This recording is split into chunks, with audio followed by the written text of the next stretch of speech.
직접 감찰을 진행하였고 그 결과 검찰총장의 심각하고 중대한 비위 혐의를 다수 확인하였습니다. 첫째, 언론사 사주와의 부적절한 접촉 사실. 둘째, 조국 전 장관 사건 등 주요 사건 재판부에 대한 불법 사찰 사실. 셋째, 채널A 사건 및 한명숙 전 총리 사건 관련 측근을 비호하기 위한 감찰 방해 및 수사 방해, 언론과의 감찰 관련 정보 거래 사실.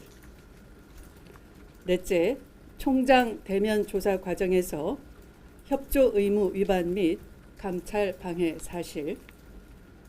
다섯째, 정치적 중립에 관한 검찰총장으로서의 위엄과 신망이 심각히 손상된 사실을 확인하였습니다.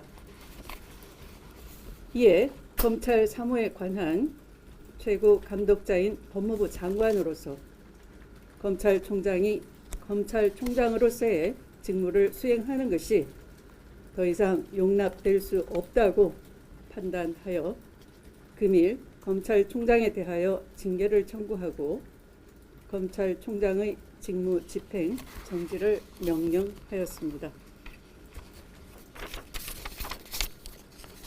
검찰총장에 대한 징계 청구 혐의 요지는 다음과 같습니다. 첫째, 중앙일보 사주와의 부적절한 만남으로 검사윤리 강령을 위반하였습니다.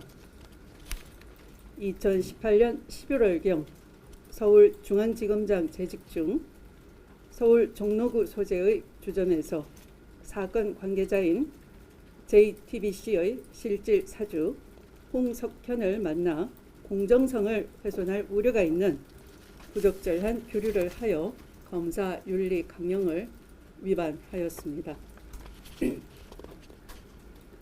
둘째, 주요 사건 재판부 판사들에 대한 불법 사찰 책임이 있습니다.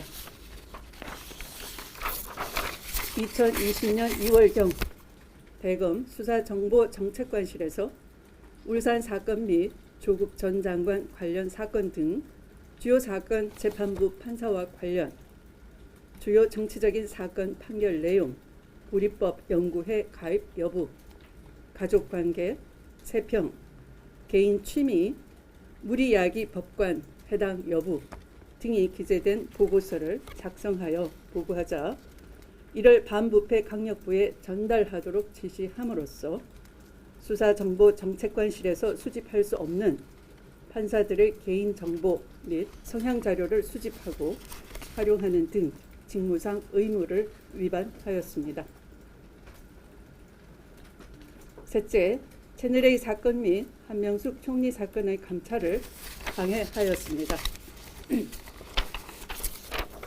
먼저 채널A 사건 감찰 방해와 관련하여 2020년 4월경 대검 감찰부가 최측근인 한동훈에 대해 진상 확인을 위한 감찰에 착수하고 감찰 개시 보고를 하자 대검찰청 감찰본부 설치 및 운영 규정 제4조 제2항에 따라 감찰 개시가 현저히 부당하거나 직무 범위를 벗어난 경우가 아니면 중단시켜서는 아니 됨에도 한동훈에 대한 신속한 감찰을 방해할 목적으로 정당한 이유 없이 대검 감찰부장에게 감찰을 중단하게 하였습니다.